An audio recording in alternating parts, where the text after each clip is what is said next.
अल्हम्दुलिल्लाह, हमारी ये आज की महफिल ख़त्म कुरान और ख़त्म बुखारी शरीफ की महफिल है।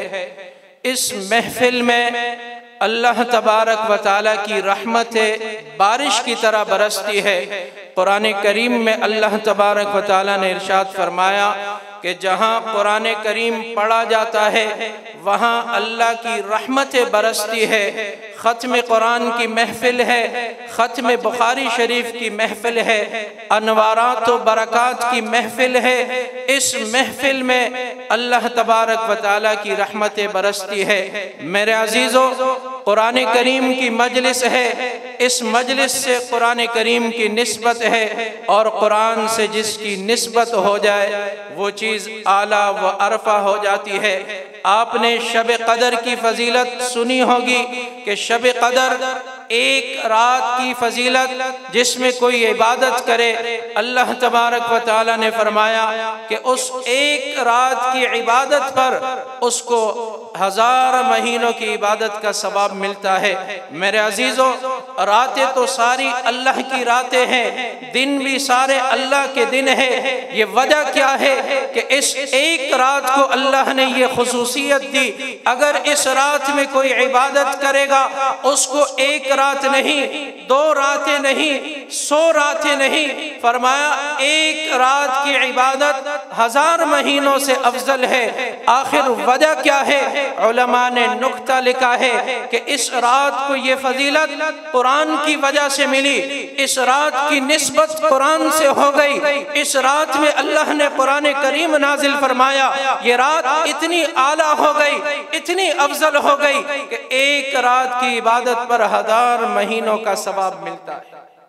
मेरे अजीजों, जरा और देखिए, जिस डेस्क पर आप कुरान करीम रखते हैं आम लकड़ी का बना होता है, सादी लकड़ी का बना होता है, इतनी कीमती लकड़ी भी नहीं, लेकिन आप देखें कि हमारे नज़दीक उस लकड़ी का कितना एहतराम है, कितनी कदर के निगाह से देखते हैं कि उस लकड़ी के ऊपर हम पलांग कर नहीं जाते, उस पर बैठते नहीं हैं। अगर कोई बच्चा गलती से उस पर बैठ जाए, दूर से हमारी चीख निकलती है कि बेटा इस पर बैठते नहीं है। इतनी कदर और एहतराम किस वजह से? सिर्फ इसी वजह से कि इसकी निस्बत कुरान करीम से।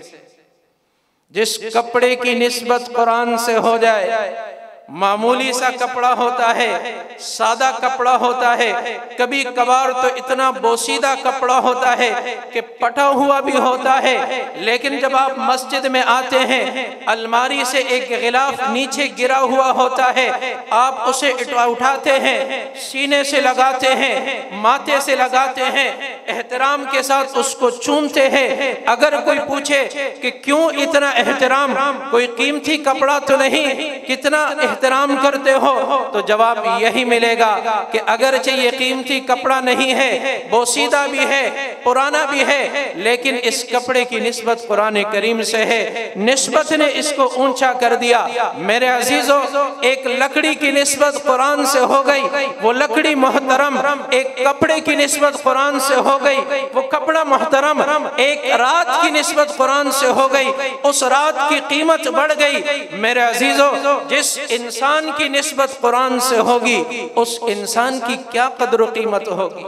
नबी करीम सल्लल्लाहु अलैहि वसल्लम ने फरमाया कि हाफिज कुरान की ये फजीलत है, ये एजाज उसको दिया जाएगा कि कल क़यामत के दिन हशर के मैदान में सारे लोग नफ्सा नफ्सी के आलम में होंगे, हर एक को अपनी फिक्र होगी।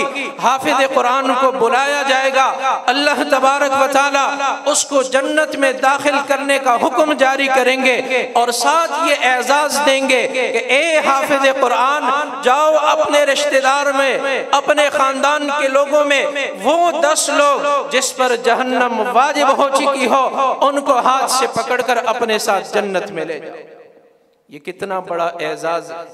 फिर हाफिज कुरान जब जन्नत में जाएगा, उनसे कहा जाएगा कि कुरान करीम पढ़ते जाओ, जन्नत के मनाजिल पर चढ़ते जाओ। हाजी का मकाम मालूम होगा, फला हाजी का मकाम है, फला मकाम मुजाहिद का है, फला मकाम मुबल्लिग का है, फला मकाम नमाजी का है, रोजेदार का है। एक हाफिज कुरान ऐसा होगा कि जिसका कोई मकाम मालूम नहीं, उसको ये एजाज दिया जाएगा कि आपका कोई मकाम नहीं है, आप कुरान करीम पढ़ते जाओ, जन्नत के मनाजिल पर चढ़ते जाओ, जहां कुरान करीम खत्म होगा वहीं आपका मकाम होगा। मेरे अजीजों, क्या वजह है हाफिज कुरान को ये मकाम क्यों मिला?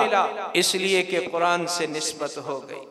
मेरे अजीजों, ये ख़त्म कुरान की महफिल है, ये अनवारात व बरक़ात की महफिल भी है, यहाँ दुआएं भी कबूल होती है। तमाम हजरात से गुजारिश है कि दिल जमई के साथ, कदरदानी के साथ, खुश उसलूबी के साथ इस महफिल में बैठे रहें, आखिर तक बैठे रहे, दुआ में शरीक हो जाए। आपने ये फ़िक़ही मसला सुना होगा कि अगर कोई शख्स जमात के बिल्कुल आखिर में, क़ायदा अखीरा में शरीक हो जाए, उसको जमात का सवाब मिलता है। मेहनत इन बच्चों ने की है, इन तलबाए किराम ने की है। 8 साल, 10 साल, 12 साल मेहनत करके इन्होंने कुरान करीम हिफ्ज़ किया, आलिम फाजिल बने। मेहनत इन्होंने की। अल्लाह की ज़ात से उम्मीद है कि इनके इस आखिरी महफिल में हम शरीक होंगे। अल्लाह तबारक व तआला इनका जो अजर है हमें भी उसमें शरीक करेगा। अल्लाह तबारक व तआला से दुआ है कि हमारी इस महफिल को अपने बारगाह में शर्फ कबूलियत नसीब फरमाए।